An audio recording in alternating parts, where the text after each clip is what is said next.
I finally got my hands on Real Racing Next, and this project is absolutely wild. If you haven't heard of it, this was meant to be the next evolution of Real Racing series after Real Racing 3. It may have been discontinued, but today we are taking an in-depth look with a full first look gameplay. From the visuals to the handling, there are some seriously impressive upgrades that push it into next-gen territory. But before we jump in, massive shout out to my incredible subscribers for always showing love and support. I appreciate you all more than you know. Make sure to like the video, subscribe, and drop a comment if you want a shout out in a future upload.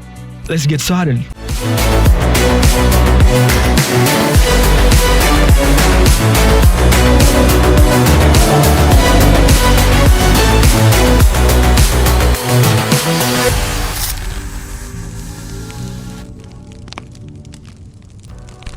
Welcome to Real Racing Next, guys. I can't believe I'm saying this right now because I've tried so many times installing this game and I kept getting an error during installation. I guess it's because these are some pretty sketchy files. Remember, this game was never officially released, but since Real Racing 3 shut down, I decided to make it my mission to make sure this game is installed and bring this video to the channel. First impressions, I really like the new user interface. Look at that. It's much more organized, neat presentation, I can say. You've got a trophy road. That's a new progression system in this game. I guess it gives the game a bit more structure than that grindy event-based progression system in Real Racing 3. And then over here, look at that, sponsor goals. This is more like the side missions during your races. So every time you meet different sponsor goals, you unlock in-game rewards in terms of currency, in-game currency, and more content to play in this game. This was gonna be a bang, I'm not gonna lie. I'm already seeing the developer's vision here. Let's check out the car models they've got here. Yo, they've got some really sick motorsports here, bro. Check it out. That's the 718 Cayman right there. And then the Camaro, the 911 GT3, and both the Class A and Class B of McLaren. That's fire, bro. And that's definitely crazy. Currently, my favorites are Ford GT and the 918 Spider. It's not a lot of vehicle models as compared to Real Racing 3, but I guess it's probably because this game was still in development. But I'm curious to see how the physics stack up against Real Racing 3, so let's pick a car model and head out on track. Here we are, boys, in Hockenheim Ring. Really excited for this. We've got 2 laps to go with this Ford GT right there. Look at that thing, boys. That's a beautiful work of art. I really like this machine, bro. And I really like the new graphical improvements in this game. Compared to Real Racing 3, I think this has gotten better. Just look at the reflections and the lighting, bro, and tell me this isn't the first sim racing game on mobile to pull this off. Oh, gotta watch out for those braking points. I feel like the braking points have gotten really unforgiving this time round. So you gotta watch out for those. I mean, you miss a braking point just by an inch, bro, and you are definitely cooked. So you gotta be careful with those. Real Racing 3 was developed and published as a light sim racing game that prioritized accessibility and predictability. Yo, that's what I'm talking about. You gotta be careful with those breaking points. So Real Racing 3 was published as a light sim racing game that prioritized accessibility and predictability while still retaining that realism, and that's probably why so many gamers were drawn to it, and especially considering the time it launched while mobile gaming was just starting to take shape. Real Racing Next, on the other hand, feels like a next-gen evolution, and it's got that premium vibe to it. It aims for greater realism, dynamic physics, and a more modern racing feel. But it still got that Real Racing DNA, and you can tell by the cornering. The cornering is still pretty rough. Check this out. Let me show you the cornering right here. That's crazy. I think it's gotten even rougher than Real Racing 3. I just don't know why, for some reason, these devs can't figure out how to get a really nice cornering.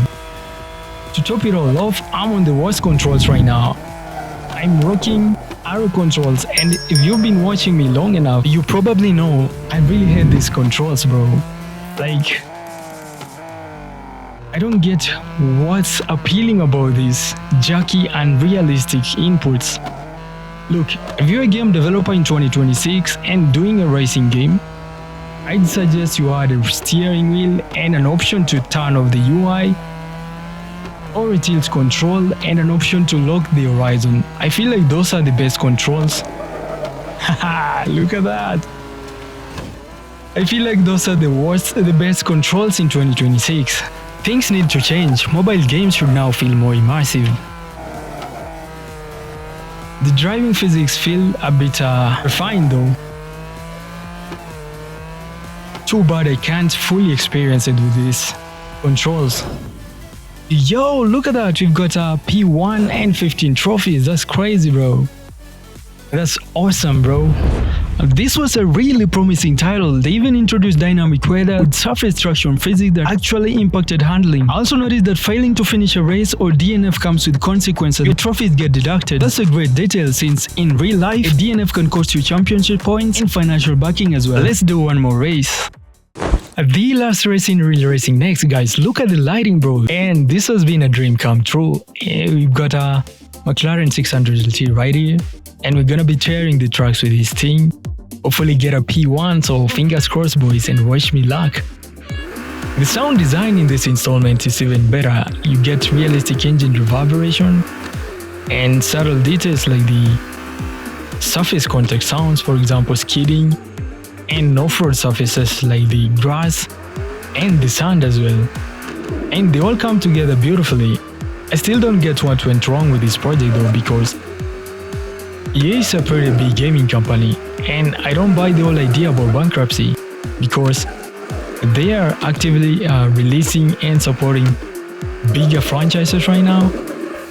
And Real Racing Next was only soft launched and tested in limited regions, and after that, it quietly disappeared without any public explanation. Do you think that's fair, guys? Well, I've got assumptions, and the first assumption is they might have ran into internal issues. Oh, that's a pretty sick corner cut right there. So they might have run into internal issues or shifted direction, focusing on much bigger projects, much demanding projects with higher returns. But hopefully they revive this project in the future and leverage the new modern mobile technology and bring us something that's actually crazy. Imagine EA building something out of the idea about accessible sim racing on mobile in future. That would be nuts, chat. I'm excited for that, honestly, and I look forward to that. Well, this is gonna be, I think this is the last stretch, and I'm gonna end the video right here. Yo, did you see that? That's fire, bro. Thank you so much for watching, guys. I really hope you had a blast. And make sure to give it a big thumbs up, like and subscribe if you haven't already. And I'll catch you in the next one. But first, let's get this P1 before we end the video, bro. Look at that horizon, bro. Yo, this is pretty sick.